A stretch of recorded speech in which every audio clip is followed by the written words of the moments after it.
Hi, this is Ogres, and this video review is on WWF Unforgiven 2001, September 23rd, 2001. It was from the Mellon Arena in Pittsburgh, Pennsylvania. Today's recording date is September 26th, 2021. It's just before 1:30 a.m. I meant to record this video back on September 24th, which was the 20th anniversary of the show, but it's technically still over 20 years old, this show, so it's been a long time since the show first aired live, I guess. This was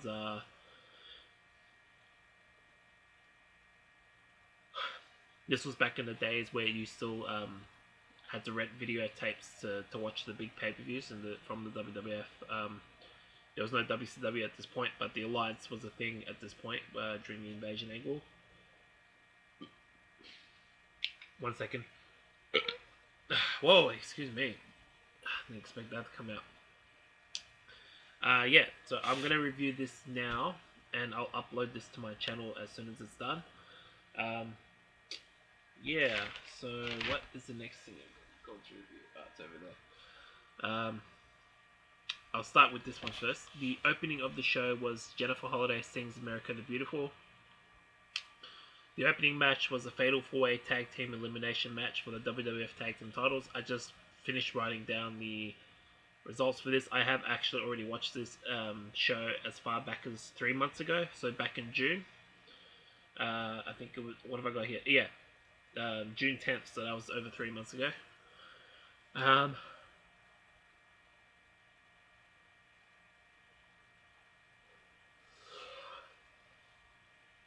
That wasn't the first time I watched the show on the WWE Network. It was the second or third time I've watched it, by the way.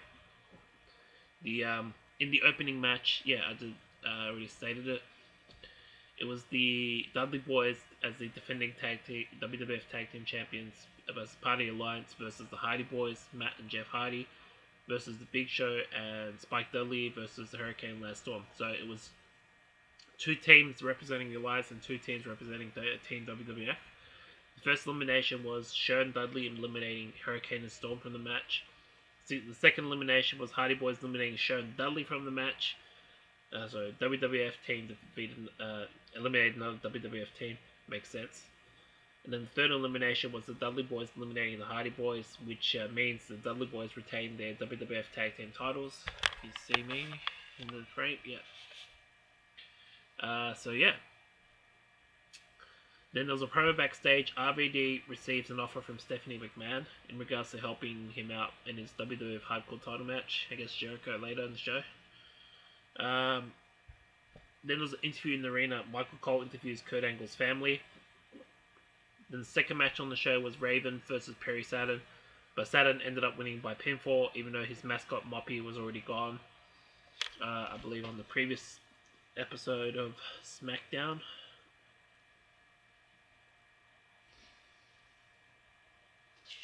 Or was it Raw as well? Let me just check.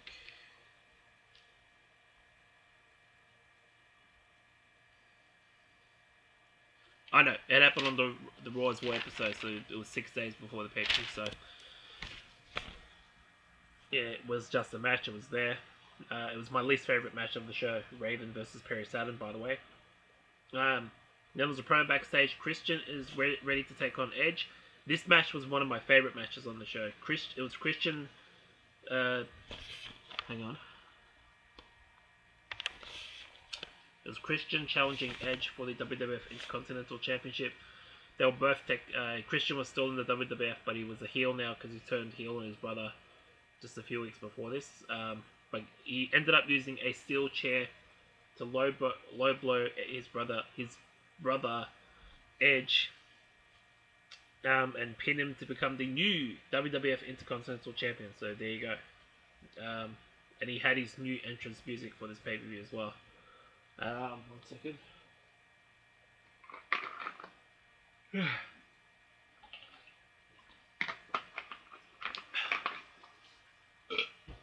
Excuse me. There was a promo backstage. Kane and Undertaker discussed facing Chronic. And then the fourth match on the pay-per-view was Chronic with Steven Richards versus Kane and The Undertaker for the WCW Tag Team titles. But Kane and Undertaker ended up winning by pinfall. This was apparently the worst match of the pay-per-view, and Undertaker was visibly shaken, and it's edited out. It's not in the network version, but he does drop a F-bomb and some other obscenities during the match. Excuse me.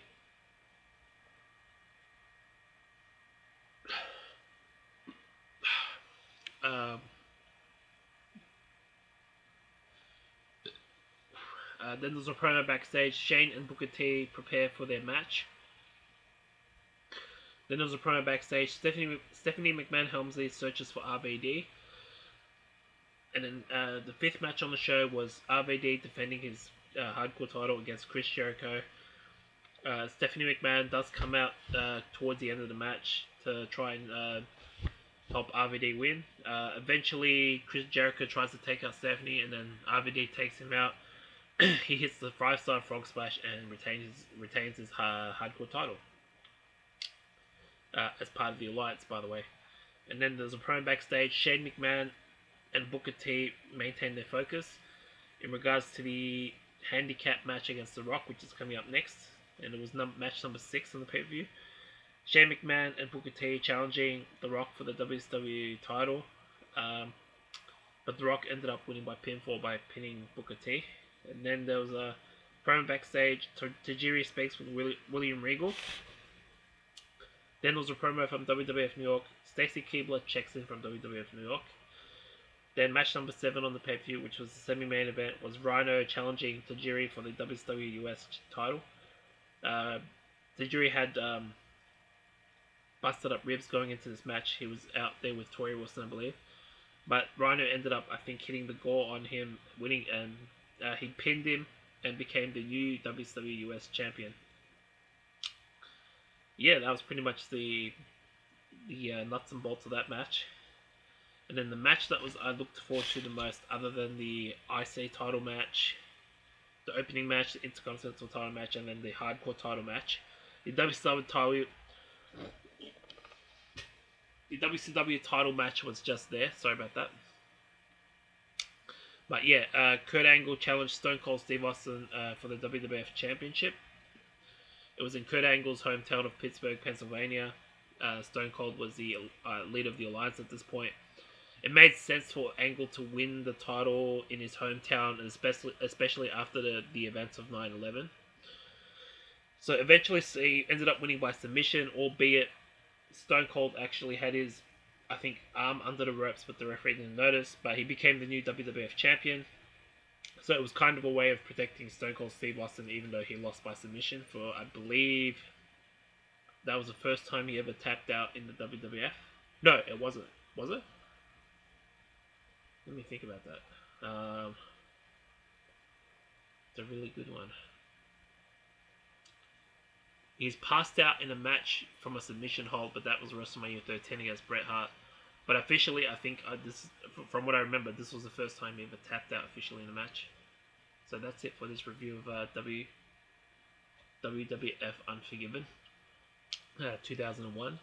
I would give this pay-per-view probably a B-. There were things that were kind of off about this, like the WCW Tag Team title match, the handicap match for the WCW title. The US title match was fine, but that one-on-one match between Raven and Perry Saturn really took it down. So I'd rank it like this. The opening match was 3 out of 5 stars. The second match was a dud. The IC title match was a solid 4 out of 5 stars. The tag team title match, the WCW tag team title match, 1 out of 5 stars, and I'm being generous. That may as well be a dud. The hardcore title match, 3.5 out of 5 stars. The WCW title match, 3 out of 5 stars. US title match was a solid 3 out of 5 stars. And the main event itself, I would give 4.5 out of 5 stars. So as a score overall, I'll give it a solid 7.5 out of 10. And then as far as star rating overall, if you were to give something, give it greater on that scale, based off what I gave the matches, 7, 8, 11.5, 14.5.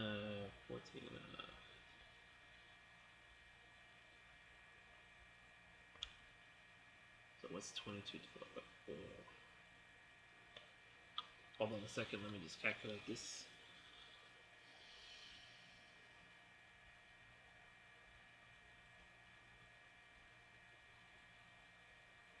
No.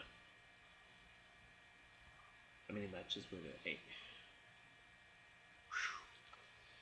As an overall star rating, I'm gonna have to go with that 2.75, 2 3/4 stars out of 5. I think that's fair. So the total of all of the matches, the stars, that would be, what was it by the way? It was 3, 7, 8.